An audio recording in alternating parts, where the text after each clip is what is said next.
It is Saturday, January 24th, 2026. I'm Fred, and if you're listening to this on a battery-powered radio or your phone, I hope you've already got the wood stove stoked or the heavy blankets pulled out of the cedar chest. We're in the thick of what's looking like a historic winter storm for our corner of the mountains. That's right, Fred. I'm Chloe. We're skipping the usual community highlights and event calendar today because survival and safety are the only things on the menu. The National Weather Service has issued an ice storm warning for Murphy, Blairsville, and Blue Ridge. We're looking at significant icing tonight, with gusts up to 30 miles per hour that are going to make those power lines very unhappy. Yeah, unhappy is a polite way to put it, Chloe.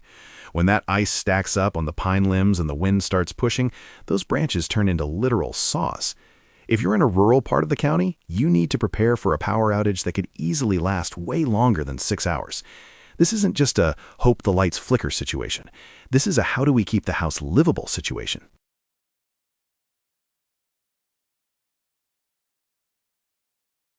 Exactly. Most of the standard alerts tell you to have flashlights and bread, but we want to talk about the stuff mountain folks actually deal with. For our neighbors on a well, remember, no power means no pump. Don't just fill the bathtub for the dog. You need to get some 5-gallon buckets and put them right next to every toilet in the house right now. You can do a gravity flush by dumping that bucket into the bowl fast. It sounds like pioneer living, but you'll be glad you have those buckets when the taps go dry and the kids start complaining. Pioneer living is better than no living, Chloe. And here's a weird one for the folks who rely entirely on electric heat. If the power goes and the house gets truly cold, don't try to heat the whole living room with a candle. Go to the garage and get your camping tent. Set it up in the smallest room in the house and sleep in there.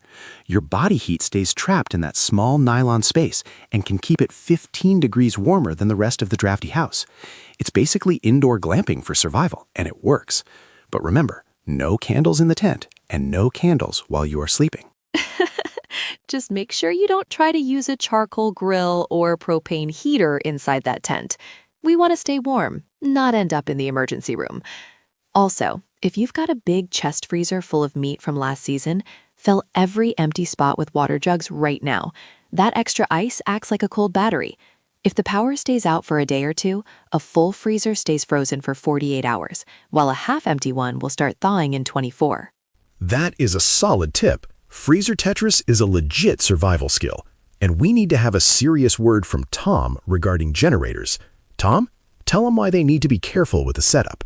Neighbors, listen closely to this one. Never, ever plug a generator into a wall outlet to try and power your house. This is called backfeeding.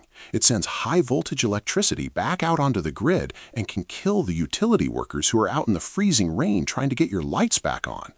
Use heavy-duty extension cords directly from the generator to your fridge or heater, and keep that machine at least 20 feet from your doors and windows to avoid carbon monoxide poisoning. Stay safe out there, neighbors. Watch out for those slick spots on the porch, and keep an eye on the folks living alone down the road. Give them a call while the towers are still working. We'll be here as long as we have a signal. Take care of your neighbors, and they will take care of you.